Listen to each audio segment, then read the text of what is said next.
Roma pasal 10 hari Selasa tanggal 7 April 2026.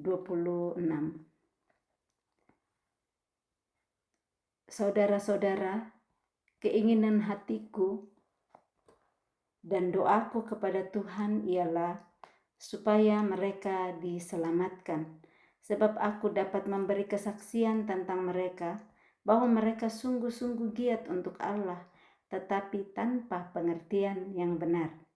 Sebab oleh karena mereka tidak mengenal kebenaran Allah, dan oleh karena mereka berusaha untuk mendirikan kebenaran mereka sendiri, maka mereka tidak takluk kepada kebenaran Tuhan Allah.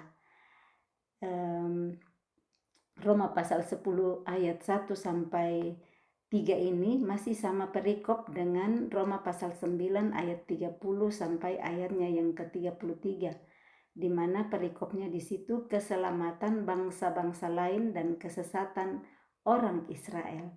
Jadi yang dimaksudkan di sini tentang mereka yang Paulus sebutkan, saudara-saudara, keinginan hatiku dan doaku kepada Tuhan ialah supaya mereka diselamatkan adalah mengenai bangsanya, yaitu orang Israel.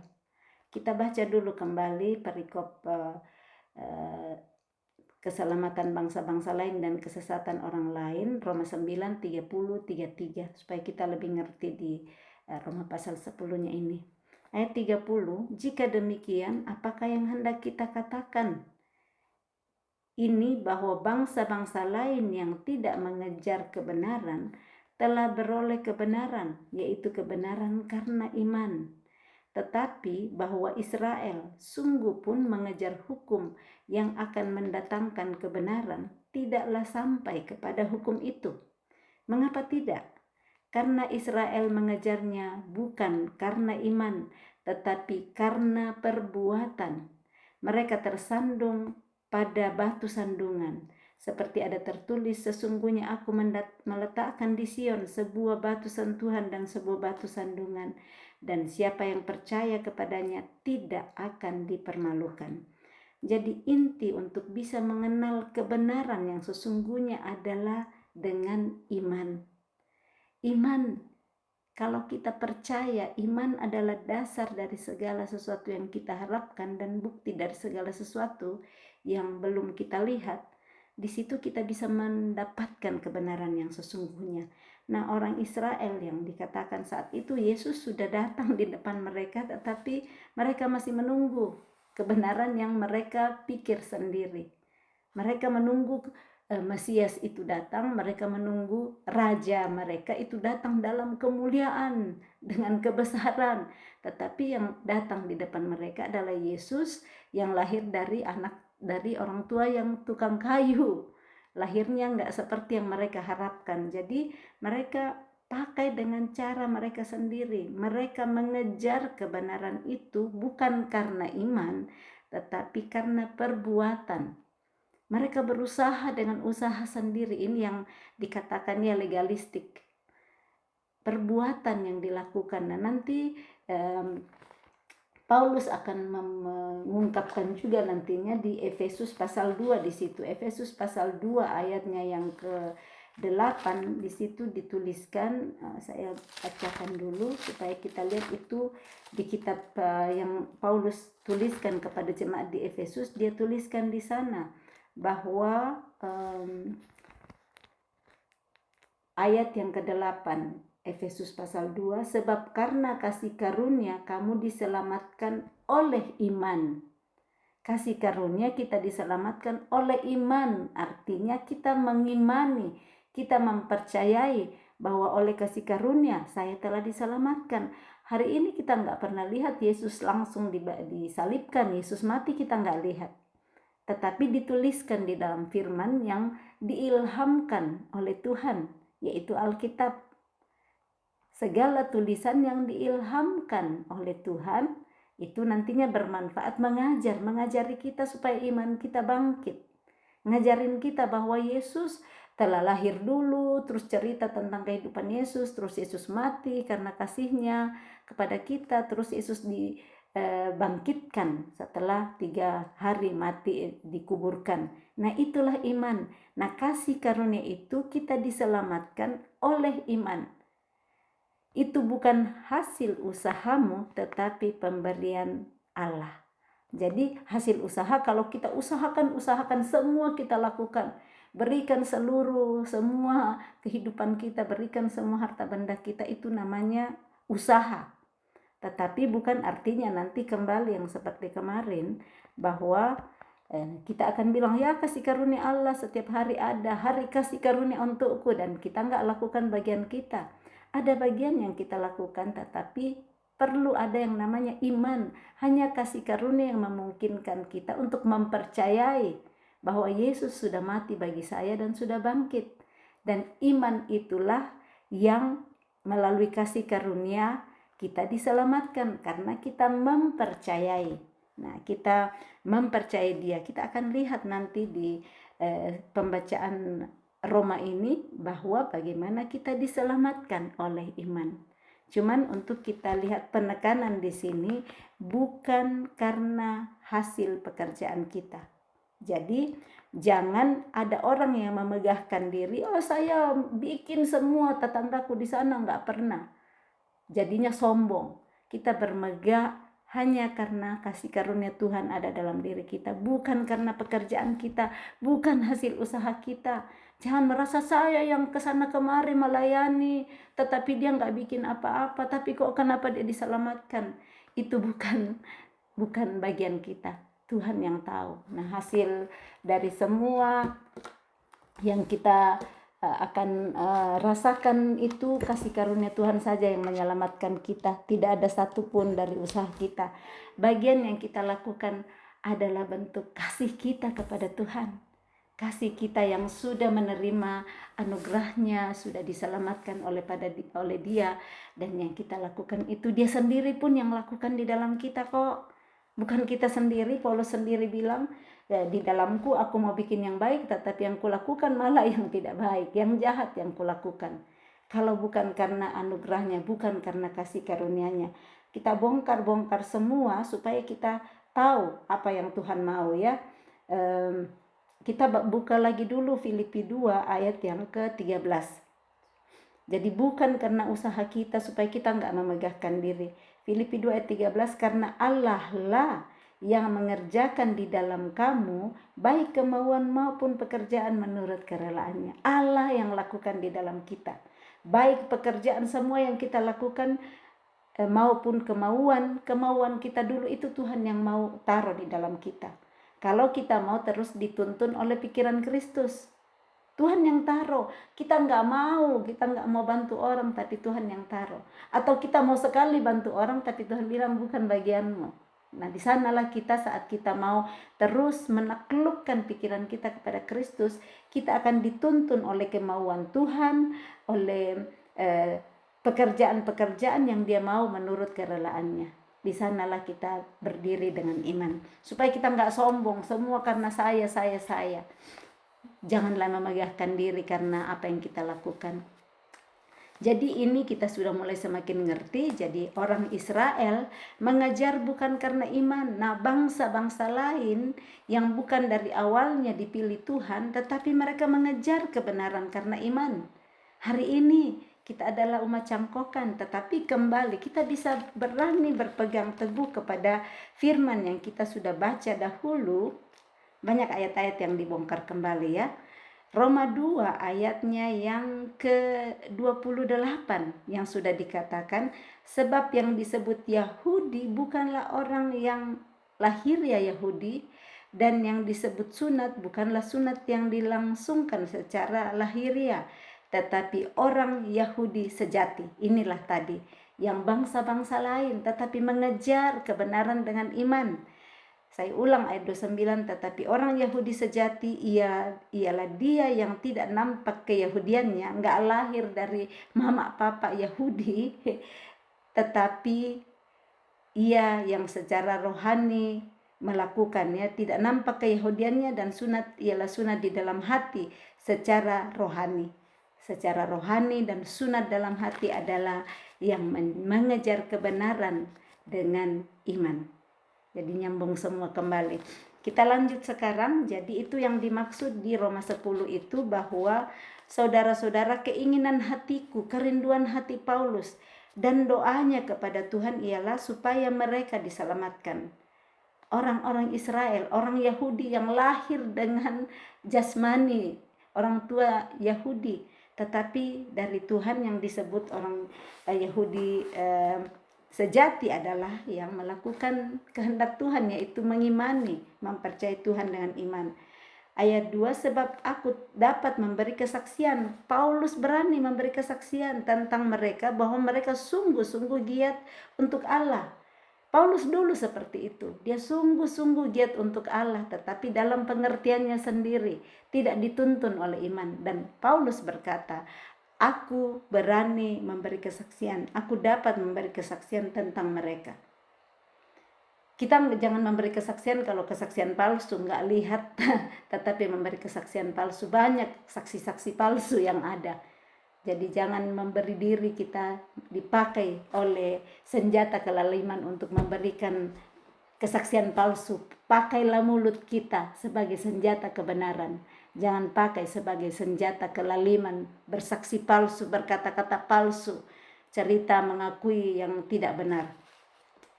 Ayat yang ketiga, jadi tanpa pengertian yang benar kita akan mengejar kebenaran dengan salah.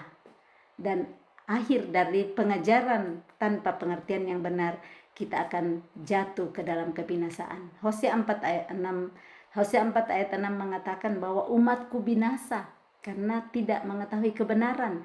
Nah, umatnya yang binasa, umat pilihannya binasa karena nggak mengerti dan mencari kebenaran dengan salah. Jadi mari kita saat kita baca firman, kita minta dituntun oleh Roh Kudus. Tidak ada satu orang pun di bumi ini yang bisa memberikan kita pengertian yang sesungguhnya saat kita baca firman, kalau bukan Roh Kudus. Nah, Roh Kudus setiap kali kita baca firman Tuhan, kita minta biar Roh Kudus yang memberikan pengertian yang sesungguhnya, supaya kita nggak ngerti salah. Ngambil satu firman dan satu ayat, kita ambil itu karena kita mau, oh ya saya diberkati, kebajikan dan kemurahan belaka mengikuti aku seumur hidupku. Tapi nggak lakukan perintah Tuhan, bukan Tuhan yang memerintah atas hidupnya. Nggak lakukan perintah-perintah Tuhan, nggak lakukan kehendak Tuhan, baru mau deklarasikan seumur hidupku aku akan diam dalam rumah Tuhan. Kita hidup di dalam rumah Tuhan akan mendapat kebajikan dan kemurahan setiap waktu saat kita lakukan kebenarannya dan membiarkan Elohim, Tuhan yang memerintah atas seluruh hidup kita. Itulah pengertian yang sesungguhnya, yang sebenarnya. Tapi kalau salah ngerti, mau dikejar dari pagi sampai malam, tidak akan dapat kebenaran itu. Jadi mari kita rendahkan hati Roh Kudus supaya terus bongkar semua ular-ular beludak di dalam hati kita. Nah, ya kita sudah baca ini istilah ular beludak bagi yang ngikuti pembacaan firman. Kita baca waktu pembacaan Kisah Para Rasul 28 waktu Paulus tiba di Malta. Supaya ingat, jadi ikutinlah. Kami punya pembacaan dari ikutin cari di Kisah Para Rasul 28, ada semua di dalam pembacaan bagi yang rindu untuk mengenal kenapa ada ini istilah ular beludak yang keluar. Jadi ular beludak di dalam diri kita semakin dibakar oleh firman, itu salah satunya adalah pengertian yang salah. Jadi Roh Kudus kiranya semua ular beludak pengertian yang salah dalam diri kami yang mendengarkan, membaca Roma pasal 10 ini, bongkar semua, panaskan semua dengan firman supaya keluar dan kami semakin dimerdekakan, merdeka semerdeka-merdekanya oleh Kristus yang sudah bangkit mengalahkan maut. Ayat 3, sebab oleh karena mereka tidak mengenal kebenaran Allah dan oleh karena mereka berusaha untuk mendirikan kebenaran mereka sendiri. Kebenaran mereka sendiri karena pengertian sendiri. Mereka pikir begini tetapi tidak seperti kebenaran Allah.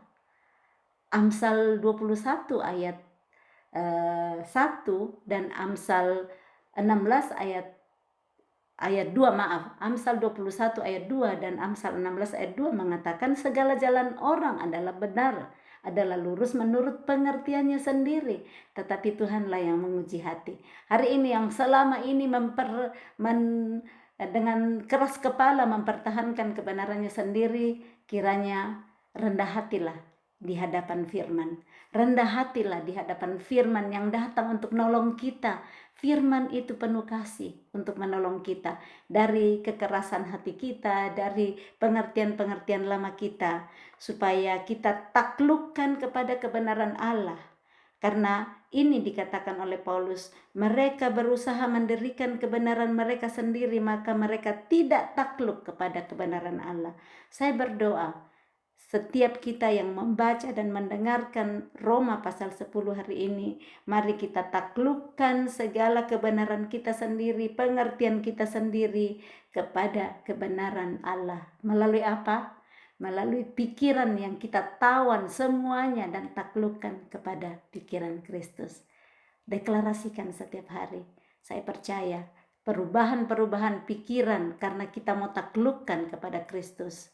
Itu kita akan lihat hidup kita diperbaharui. Berubahlah oleh pembaharuan budimu. Jangan serupa dengan dunia ini. Dimulai dengan apa? Pikiran kita. Saat pikiran kita tawan semua, kita taklukkan, kalahkan di bawah pikiran Kristus, maka kita akan mengejar kebenaran dengan iman, dengan pengertian yang sebenar-benarnya, maka kita akan dimerdekakan. Saat kita tahu kebenaran, kebenaran memerdekakan kita. Lanjut, kebenaran karena iman. Wow, perikop yang berikut ini mari kita perhatikan baik-baik. Kebenaran karena iman bukan lagi karena pengertian sendiri. Ayat 4. Sebab Kristus adalah kegenapan hukum Taurat, sehingga kebenaran diperoleh tiap-tiap orang yang percaya. Jadi kegenapan hukum Taurat itu adalah Kristus, sehingga kebenaran diperoleh tiap-tiap orang yang percaya. Sebab Musa menulis tentang kebenaran karena hukum Taurat. Orang yang melakukannya akan hidup karenanya. Tetapi kebenaran karena iman berkata demikian, jangan katakan di dalam hatimu siapakah akan naik ke surga, yaitu untuk membawa Yesus turun, atau siapakah akan turun ke jurang maut, yaitu untuk membawa Kristus naik dari antara orang mati. Tetapi apakah katanya ini? Apakah katanya ini? Firman itu dekat kepadamu, yakni di dalam mulutmu dan di dalam hatimu. Itulah firman iman yang kami beritakan. Jadi firman itu dekat pada kita, di dalam mulut kita, di dalam hati kita. Firman itu adalah Tuhan sendiri, Yesus sendiri. Dia dekat kepada kita. Dia ada di dalam mulut kita dan di dalam hati kita. Bagaimana saat kita terima Dia, kita deklarasikan, saya menerima Engkau, saya mengundang Engkau merajai seluruh hidupku. Saya mempercaya Engkau yang satu-satunya juru selamat dalam hidupku. Nah, firman ini dekat dalam mulut kita, perkatakanlah, jangan simpan-simpan. Jangan malah yang keluar yang lain-lain. Kita perkatakan, aku mempercayai Engkau. Inilah firman iman yang diberitakan oleh Paulus. Ayat 9, sebab jika kamu mengaku dengan mulutmu, mengaku itu pakai mulut. Mengaku pakai mulut, bukan pakai tangan, bukan pakai kaki, bukan, itu mulut yang mengaku. Jika kamu mengaku dengan mulutmu bahwa Yesus adalah Tuhan dan percaya dalam hatimu, jadi dipercaya di dalam hati, dikeluarkan, diakui lewat mulut bahwa Allah telah membangkitkan Dia dari antara orang mati, maka kamu akan diselamatkan. Diselamatkan saat kita mengakui Yesus Tuhan adalah mengakui Dia bahwa Dia adalah Tuhan dan mempercayai dalam hati bahwa Elohim, Allah telah membangkitkan Yesus dari antara orang mati, maka kita akan diselamatkan. Ini step pertama, mengakui Yesus, menerima Yesus.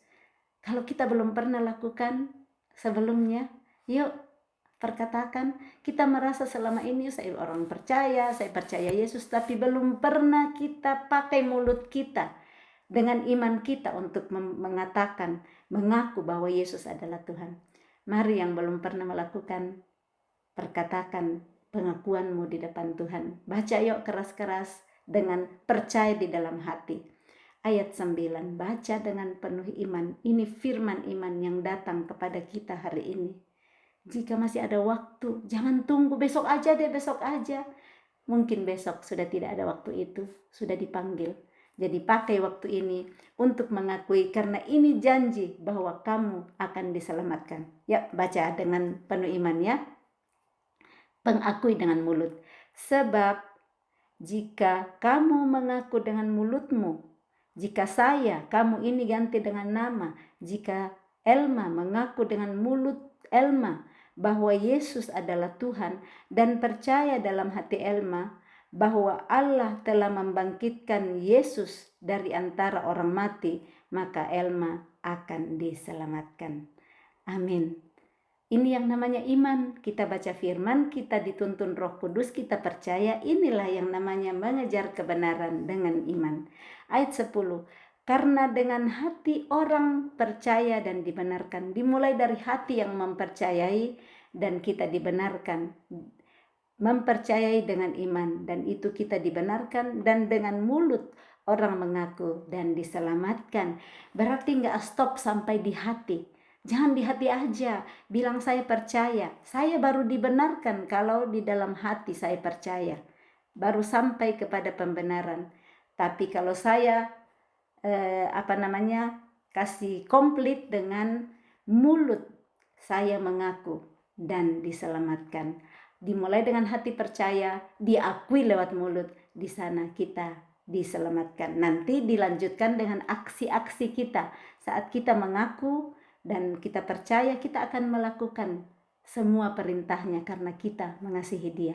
Yesus bilang, Yohanes 14 ayat 15, barang siapa yang mengasihi aku, ia melakukan segala perintahku. Jadi saat kita percaya, kita mengaku dengan mulut bahwa Dia adalah Tuhan, pasti kita mengasihi Dia, kita akan melakukan segala perintahnya. Kalau kita belum melakukan satu pun sebelumnya, latihanlah dari sekarang. Dia yang akan memampukan kita. Ayat yang ke-11, karena dengan ayat 11, karena kitab suci berkata, barang siapa yang percaya kepada Dia tidak akan dipermalukan. Kita sudah baca sebelumnya itu di Roma 9 ayat yang ke-33b ya. Siapa yang percaya kepadanya tidak akan dipermalukan. Diulang lagi Paulus di sini, itu janji. 2 kali diulang, janji bahwa barang siapa yang percaya kepada Dia, kepada Elohim, kepada Yesus yang Dia sudah bangkitkan dari antara orang mati, maka kita tidak akan dipermalukan. Jadi sekalipun kita mengalami banyak hal yang sepertinya mau mempermalukan kita, janjinya angkat ini. Kalau kita lakukan perintahnya, percaya Dia nggak akan pernah mempermalukan kita. Ayat 12, sebab tidak ada perbedaan antara orang Yahudi dan orang Yunani, karena Allah yang satu itu adalah Tuhan dari semua orang, kaya bagi semua orang yang berseru kepadanya. Sebab barang siapa yang berseru kepada nama Tuhan akan diselamatkan. Ayat 13, kalau mau diselamatkan berserulah kepada nama Tuhan, percaya dalam hati, mengaku dengan mulut. Berserulah kalau mau diselamatkan, berseru kepada nama Tuhan, jangan kepada nama dewa-dewa, jangan berseru kepada nama orang. Berserulah kepada nama Tuhan, Elohim, Tuhan selamatkan aku. Makanya Daud berkata, aku melayangkan mataku ke gunung-gunung, dari manakah akan datang pertolonganku? Pertolonganku adalah daripada Tuhan yang menjadikan langit dan bumi. Berseru kepada Dia. Ini Roma 10 ayat 13 ya, singkat-singkat tapi mulai latih diri kita untuk memperkatakan firman. Di kelas-kelas pemuridan kami diajar untuk menerapi pikiran kami dengan firman-firman yang diucapkan berulang-ulang, diperkatakan, diimani, dan itu yang menolong mengubahkan pikiran kita, menolong untuk menaklukkan pikiran-pikiran kita kepada Kristus. Pakai firman-Nya untuk taklukkan pikiran kita. Kalau sebelumnya belum pernah latihan, latihlah diri. Ini firman Tuhan berkata, barang siapa yang berseru kepada nama Tuhan akan diselamatkan. Berteriaklah Tuhan, aku berteriak kepadamu. Engkau janji di Roma 10 ayat 13 bahwa barang siapa yang berseru kepada nama Tuhan diselamatkan. Aku percaya dengan iman firman ini, makanya aku datang berteriak kepadamu Tuhan, menghadapi masalahku, menghadapi ujianku. Aku teriak kepadamu karena aku percaya janjimu, aku percaya dengan iman, aku kejar kebenaran ini. Kebenarannya dengan imanku bahwa kalau aku berseru kepada nama Tuhan, aku akan diselamatkan. Dimulai dengan kita imani saat kita baca firman. Iman timbul dari pendengaran, pendengaran akan firman Kristus. Nah, kita dengar firman Kristus, percayalah, imanilah itu, perkatakanlah, mengakulah, pakai mulut untuk mendeklarasikan. Kita tahu bahwa Amsal 18 ayat 21, hidup dan mati dikuasai oleh lidah, siapa suka menggemakannya akan memakan buahnya. Serukanlah, pakailah mulut, memperkatakan yang kita mau makan buahnya yang manis, jangan mau buah yang pahit, buah yang asam. Ayat 14. Tetapi bagaimana mereka dapat berseru kepadanya jika mereka tidak percaya kepada dia? Nggak mungkin kita mau berseru kalau nggak percaya. Nggak mungkin kita mau telepon teman kita untuk teriak-teriak minta tolong kalau kita nggak percaya dia. Nanti disebarin nih masalahku. Kalau saya telepon dia, kalau saya teriak, nanti semua teman yang lain atau tetangga kenal. Kalau kita percaya, orang ini bisa saya percayai, dia tahu saya, kita akan langsung teriak ke dia. Jadi dibutuhkan terlebih dahulu percaya. Percaya itu iman, mengimani sebelum kita berteriak dan berseru kepada Tuhan. Nah, ayat 14 ini penting sekali ke bawah. Tetapi bagaimana mereka dapat berseru kepadanya jika mereka tidak percaya kepada dia? Jadi pertama perlu percaya sebelum kita berani kita berseru. Bagaimana mereka dapat percaya kepada dia jika mereka tidak mendengar tentang dia? Jadi ini diurut dari atas ya, percaya. Bagaimana bisa percaya? Perlu dengar dulu tentang itu. Nah, dengar apa? Dengar firman supaya bisa percaya. Firman bisa kita dengar saat kita baca sendiri, orang yang baca dan kita dengar khotbah itu dengar. Jadi cari, usahakan, dengar yang bisa membangkitkan iman. Jangan cari yang malah meruntuhkan iman kita. Jangan dengar yang meruntuhkan iman, sibuk dengar iya perang di sana, mau perang dunia ketiga, pusing, sibuk pikirkan perang dunia ketiga di depan mata, enggak dipikirkan.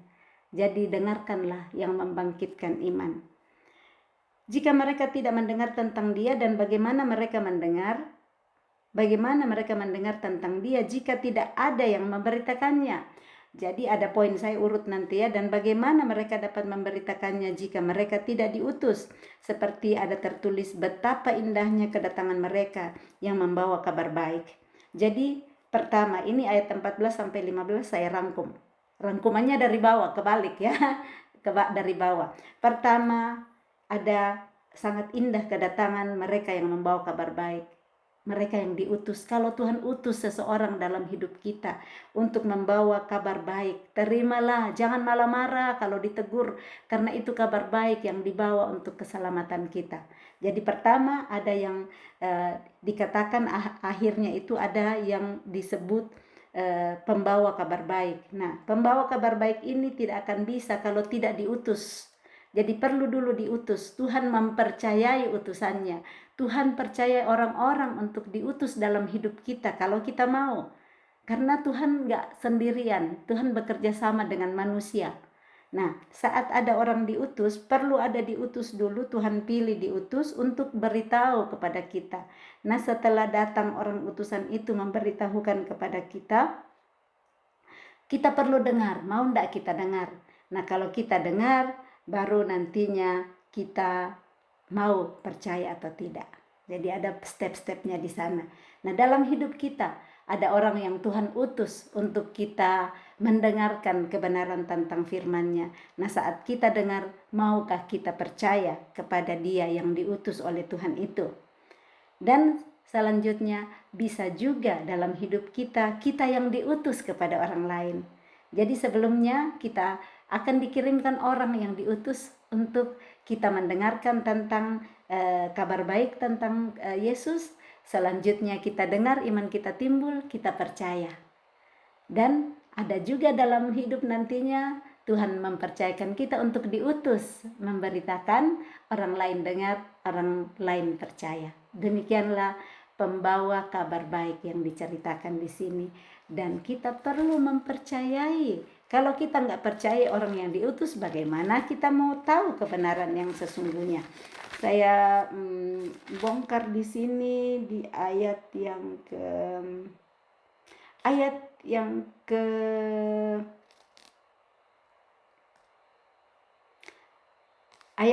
Yohanes 6 ayat 44. Tidak seorang pun yang dapat datang kepadaku jikalau ia tidak ditarik oleh Bapa yang mengutus aku. Yesus pun diutus. Jadi Yesus diutus oleh Bapanya. Dimulai dengan Yesus diutus, nanti Yesus mengutus kita juga. Kalau kita sudah mempersiapkan hati untuk itu.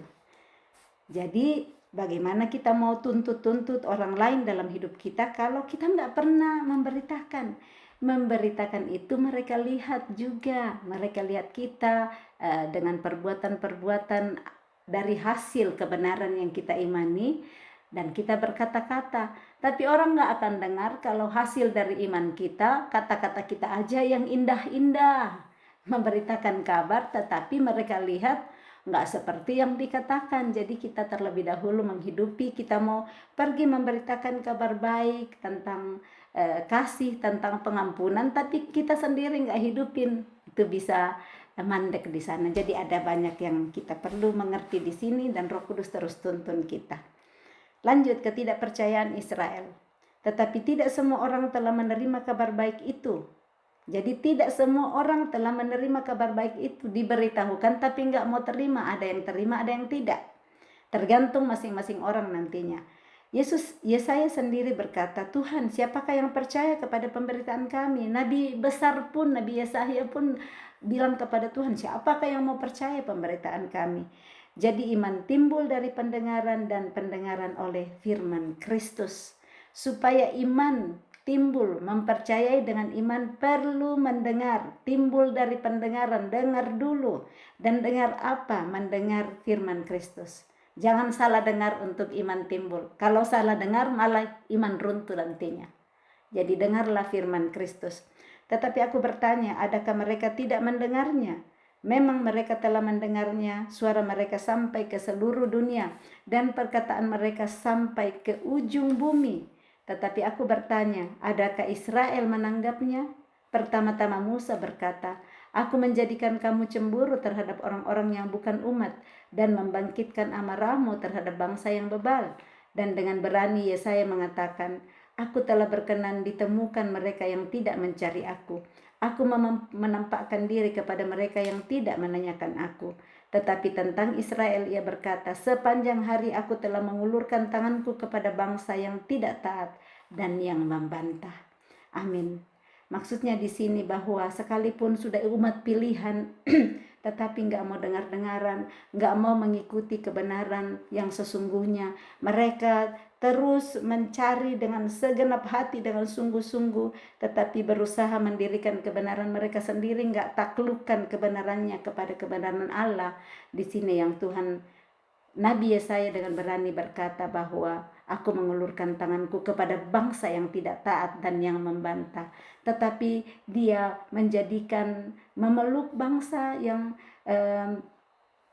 bukan bangsa pilihan, bukan dari awalnya, tetapi mereka mau taat dan mau rendah hati, tidak membantah, dengar firman Tuhan, iya Tuhan, siap Tuhan. Nah seperti ini kita bisa sangat sibuk, sangat rajin baca Alkitab tiap hari, sangat rajin ke gereja, sangat rajin pelayanan, tetapi kita tetap mempertahankan kebenaran kita sendiri.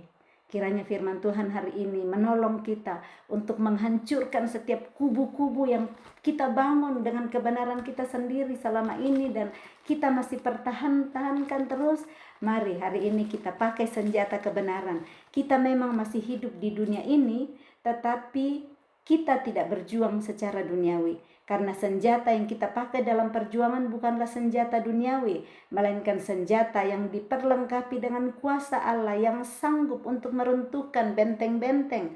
Hari ini benteng-benteng yang kami susun selama ini dengan pengertian cara berpikir yang salah akibat dari pengajaran-pengajaran yang kami terima di dalam perjalanan hidup, di keluarga, di lingkungan, dimanapun kami berada. Hari ini dengan firman Tuhan yang sanggup meruntuhkan benteng-benteng, kami hancurkan semua. Karena firman Tuhan seperti palu yang menghancurkan gunung batu. Kami mematahkan juga setiap siasat tipu daya di dalam diri kami yang sudah turun-temurun ada. Hari ini aku hancurkan di dalam nama Tuhan Yesus dan rubuhkan setiap kubu yang dibangun oleh keangkuhan kami sebagai manusia untuk menentang pengenalan akan Allah yang benar, yang sesungguhnya. Kami menawan segala pikiran dan menaklukkannya kepada Kristus, dan kami siap sedia juga untuk menghukum setiap kedurhakaan bila ketaatan kami telah menjadi sempurna. 2 Korintus 10 ayat 3 sampai 5. Kita menutup pembacaan Roma pasal 10 ini. Mari percaya kepada Dia dengan iman. Mari mengaku dengan mulut bahwa Dia adalah Tuhan, mengaku dengan mulut mempercayai Dia, dan percaya di dalam hati bahwa Allah telah membangkitkan Yesus dari antara orang mati. Maka barang siapa yang percaya kepada Dia tidak akan dipermalukan. Barang siapa yang berseru kepada nama Tuhan akan diselamatkan. Salam kasih, Tuhan Yesus memberkati. Shalom.